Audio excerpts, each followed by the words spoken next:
जिनके बुलाने पर हम और आप सब लोग यहाँ पर मौजूद हैं, जिनकी आज एक महत्वपूर्ण किताब का हम लोगों को विमोचन करने का मौका मिला।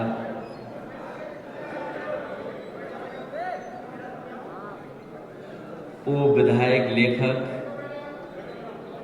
नीरज मौर्य जी, सबसे पहले मैं नीरज मौर्य जी को, उनके परिवार के लोगों का, उनके सभी सहयोगी साथी और जितने समर्थक यहाँ हैं, मैं उनका धन्यवाद और आभार प्रकट करना चाहता हूँ कि आज उन्होंने यहाँ पर हम सब लोगों को बुलाकर के आज के समय की बहुत महत्वपूर्ण किताब को उन्होंने हमारे और आपके बीच में रखा है। मैं मंच पे बैठे हुए सभी उनके शुभचिंतक, महत्वपूर्ण लोक साहित्यकार, सबसे पहले नीरज मौर्य जी के गुरु आदरणीय मौर्य जी, जो उनके गुरु रहे, मंच पर उपस्थित वीरेंद्र सारंग जी, राय गणेश यादव जी, मनीष हिंदवी जी, आराधना मौर्य जी, रश्मि मौर्य जी, डीपी मिश्रा जी, पूर्व रिटायर्ड आईएएस अधिकारी चंद्रपाल जी, और बहुत समय समय पर महत्वपूर्ण जानकारी देने वाले और इस कार्यक्रम का संचालन कर रहे डॉक्टर राजीव रतन मौर्य जी, समाजवादी पार्टी के प्रवक्ता राजन चौधरी जी, मैं बहुत सारे पार्टी के नेताओं को देख रहा हूँ, पार्टी के जिला अध्यक्ष तनवीर, राजेश यादव और बहुत सारे हमारे वर्मा जी और महत्वपूर्ण नेता जिनके मैं नाम नहीं ले रहा हूँ, सभी हमारी पार्टी के सहयोगी साथी, इस हॉल में उपस्थित बहुत प्रतिष्ठित महत्वपूर्ण मानव माताएं, बहनें, पत्रकार साथियों, मैं सबसे पहले नीरज मौर्य जी को एक अच्छी किताब लिखने पर बहुत बहुत बधाई और शुभकामनाएं देना चाहता हूँ। अभी जो मैं सुन रहा था और समय समय पे पढ़ने का और सुनने का मौका मिला है, एक ही व्यक्ति ने हमारे देश का पूरा गड़बड़ कर दिया। 5000 साल पहले कोई मनु आए, उन्होंने सब गड़बड़ कर दिया। और जो लड़ाई लड़ी जा रही है और समय समय पर कोशिश हुई है कि कैसे भी हम समाज में इन चीजों से निकल करके आए। मुझे उन तमाम महापुरुषों के तस्वीरों पे और उन पर याद करने का भी मुझे मौका मिला, जिन्होंने समय समय पर समाज को दिशा देने का काम किया है। अगर हम भारत का पुराना इतिहास उठा करके देखें, चाहे महात्मा ज्योतिराव फूले रहे हों, साहू जी महाराज, या दक्षिण भारत के पेरियार, या बाबा साहब भीमराव अम्बेडकर जी, मान्यवर काशीराम, डॉक्टर राम मनोहर लोहिया, नेताजी, इन सभी लोगों ने और तमाम महापुरुषों ने, कवि रहे हैं, बहुत बड़े बड़े चिंतक रहे हैं, कई लोगों को हम लोगों ने भगवान का भी स्तर दिया है। ऐसे लोग भी समाज में आए और देश में जगाने और जागरूक करने का काम करते रहे। मुझे याद आता है कि जब मैं पढ़ कर के आया और नेताजी यहाँ के मुख्यमंत्री थे, एक बहुत महत्वपूर्ण मैगजीन, प्रतिष्ठित मैगजीन, ऑस्ट्रेलियन फाइनेंशियल एक्सप्रेस, उसको मैंने पढ़ा, उसमें एक आर्टिकल निकला था और उस आर्टिकल की शुरुआत मेरे घर के बच्चों के या घर परिवार के जो बच्चे लामाठीन में पढ़ने जा रहे हैं उनसे शुरू हुई थी कहानी। और उस लेखक ने लिखा कि आजकल इस लामाजी ने स्कूल में जो बैकवर्ड क्लास के मुख्यमंत्री बन गए हैं, उनके परिवार के बच्चे पढ़ने जा रहे हैं। जहां पर कभी फ्रेंच लोग अंग्रेजी सीखने जाते थे, और साथ ही साथ कई पन्नों में किस तरीके से समाज में परिवर्तन हो रहा है, वो बातें लिखी। और जब स्टोरी खत्म की उस राइटर ने, तो उसने लिखा कि न केवल मुख्यमंत्री के परिवार के लोग यहाँ पढ़ रहे हैं, बल्कि उनके घर में काम करने वाले जगजियन बाबूजी, उनके भी बच्चे उसमें पढ़ने जा रहे हैं। हम आप सब लोग बैठे हैं यहाँ पर बहुत सारे साथी बुजुर्ग भी हैं। उन्होंने भी समाज देखा होगा कि हम समाज में कहाँ से चले हैं।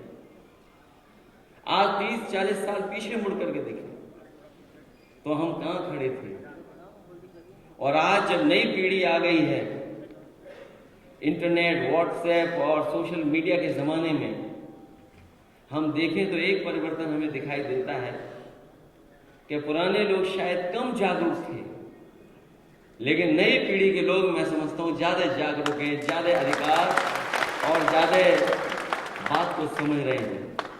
ये सही है कि बाबा साहब भीमराव अम्बेडकर जी ने भी एलिमिनेशन ऑफ कास्ट, उस पर बहुत कोशिश की हो, लोग समाज को जगाया हो। वहीं हमारे डॉक्टर राम मनोहर लोहिया, उन्होंने भी कोशिश की कि कैसे जाति टूटे, लेकिन कुछ बदलाव समाज में आया, लेकिन जितना आना चाहिए था उतना नहीं दिखाई दे रहा है। और मुझे लगता है कि जो सिद्धांत उन्होंने हमें और आपको दिए हैं, उन्हीं सिद्धांतों पर चल करके अगर हम शिक्षा को अपने समाज के अंदर, जो कभी बाबा साहब भीमराव अम्बेडकर जी या जितने भी समाज सुधारक रहे, उन्होंने कहा कि ज्ञान और शिक्षा ही हमारी जाति को तोड़ सकती है, समाज को आगे बढ़ने का मौका दे सकती है। और वहीं डॉक्टर राम लोहिया जी ने कहा कि संपन्न अगर लोग हो जाएंगे तो कहीं ना कहीं दूरियां कम हो जाएंगी। अगर हम दोनों सिद्धांतों को आज पकड़ लें कि जहां शिक्षा और ज्ञान को हम अपने बीच बढ़ा दें और संघर्ष कर करके कैसे भी हम संपन्नता अपने समाज में ले आए, तो शायद जाति का भेदभाव थोड़ा बहुत कम हो सकता है। आज के समय पर जब हम पीछे मुड़ करके देखते हैं तो एनडीए को ताकत अगर किसी ने दी तो हमारे आपके समाज ने ताकत दे दी। जिस समय हमारा आपका समाज एनडीए के साथ हटकर के पीडीए के साथ खड़ा हो जाएगा तो एनडीए का पता नहीं लगेगा। इसीलिए मैंने कई मौकों पर कहा, एनडीए को कोई हराएगा तो वो है पीडीए। और इस समय जब ये किताब आ रही है कि दलित एवं पिछड़ों के वोटों से सत्ता, तो इन्हीं लोगों ने कभी एनडीए को बढ़ाया, और इस बार हम लोग अगर जागरूक कर ले जाएंगे तो यही लोग पीडीए और हमारे इंडिया को बढ़ाने का काम करेंगे। ये लखनऊ, ये राजधानी में बहुत सी सत्ताएं बनी, बिगड़ गई, फिर बनी, फिर आ गई, लेकिन मुझे उम्मीद है इस बार कि समाजवादियों के साथ मिलकर के बहुजन समाज इस बार कोई न कोई नया परिवर्तन कर करके देखेगा। जहां तक आंकड़े हम देखते हैं, जब आंकड़े हम पढ़ते हैं, आंकड़ों को देखते हैं, तो अभी भी हम लोग बहुत पीछे दिखाई देते हैं। जो हमें हासिल हो जाना चाहिए वो हमें हासिल नहीं हो पा रहा है। अभी जैसे कि जिक्र किया हंगर इंडेक्स में, हमारा देश हंगर इंडेक्स में कहां है? जब हम हंगर इंडेक्स में कहां पहुंच गए हैं, तब सोचिए दिल्ली वाली सरकार वाले बोलते हैं कि हमें खुशी इस बात की कि भारत की ज्यादा से ज्यादा आबादी को हम खाना दे रहे हैं। सोचिए जिस देश में बड़े पैमाने पर आबादी को खाना मिल रहा हो, उसमें हम लोगों को कितनी मेहनत और प्रयास करना पड़ेगा, तब जाकर के हम लोग वो लड़ाई जो कभी हमारे महापुरुषों ने लड़ी थी उसको हम पूरा कर पाएंगे। जहां हम हंगर इंडेक्स में कहाँ हैं, अगर हंगर इंडेक्स में हम बहुत नीचे हैं तो समझ लेना बेरोजगारी में भी हम लोग सबसे आगे खड़े होंगे। और जिस तरीके से हमला हो रहा है शिक्षा के क्षेत्र में, अभी कुछ दिन पहले रिपोर्ट आई है कि उत्तर प्रदेश के प्राइमरी स्कूल लगभग 3000 बंद हो गए हैं, जिसमें किसी भी बच्चे ने एडमिशन नहीं लिया है। और आज हम लोग गांव से आए हैं, बहुत सारे साथी। आज भी अगर हम गांव के प्राइमरी स्कूल को देखें जाकर के, तो सबसे ज्यादा हमारे समाज के पिछड़े और दलित परिवार के बच्चे ही पढ़ रहे हैं। बाकी समाज के बच्चे प्राइवेट स्कूल में चले गए, कोई सरकारी स्कूल में नहीं पढ़ रहा। तो कहीं ना कहीं हमें सोचना पड़ेगा कि हम सत्ता में आए तो हमारी सरकारी संस्थाएं और सरकारी शिक्षा संस्थाओं को हम कैसे बेहतर बनाएंगे, क्योंकि जो आबादी सबसे ज्यादा है वो प्राइवेट स्कूल में पढ़ करके आगे नहीं बढ़ सकती है। उसके सपनों को पूरा करने के लिए कहीं ना कहीं हमें सरकारी संस्थाओं को भी बेहतर करना पड़ेगा, तब जाकर के हम उनके सपने पूरे कर सकते हैं। और सरकारी संस्था, केवल एक की बात कर रहा हूं, आज सबसे ज्यादा इलाज का अभाव और दवाइयों का अभाव अगर किसी समाज के बीच में है तो वो हमारे आपके समाज के बीच के लोग हैं। थोड़ा बहुत हम लोग आगे बढ़े हैं, लेकिन उस आगे बढ़ने से हम लोग जहां पर इस तरीके से पिछड़े दलित और खासकर बहुजन समाज को जोड़ा जाए, और जब देश में जाति जनगणना की बात हर दल कर रहा है, उस समय ये किताब आई है। मैं बधाई देता हूँ।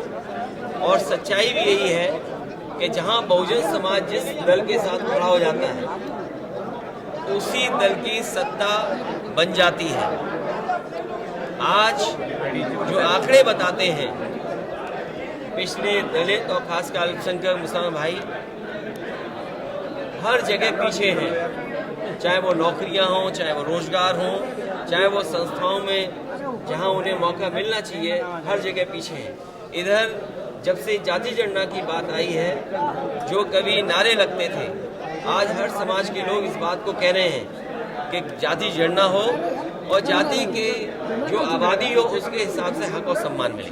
सर, अभी आपने बात कही थी कि एक व्यक्ति आए और मनु ने उन्होंने पूरी चीजें, देखिए 5000 साल पहले जो जाति व्यवस्था आई, उससे हमारे देश में और समाज में बहुत सी दूरियां बनी हैं। समय समय पर सोच लोगों को बदलने के लिए महापुरुष और बहुत सारे महत्वपूर्ण लोगों ने समय समय पर समाज को सुधारने का काम किया। और हमें उम्मीद है कि जिस समय समाज पढ़ा लिखा बनेगा, जातियां भी टूटेंगी। जिस समय समाज संपन्न होगा, हर जाति एक दूसरे के साथ मिलकर के खड़ी हो जाएगी। भारतीय जनता पार्टी मनुवाद की तरफ ले जा रही है, मनुवाद की तरफ भारतीय जनता पार्टी ले जा रही है देश को। देखिए, भारतीय जनता पार्टी कहाँ ले जा रही है, आप भी बच के रहना।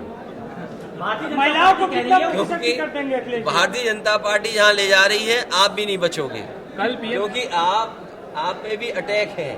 अभी सुनने में आ रहा है कि किसी अखबार ने इस बात को पब्लिक कर दिया कि किस चैनल को कितना सरकारी पैसा मिला है। सुना है वो ऐप से हटा दिया गया है, वो न्यूज़ ड्रॉप कर दी गई। तो सोचिए हम कहाँ जा रहे हैं, वो छोड़ दो, आप कहाँ जाओगे इस पे भी चिंता करो आप।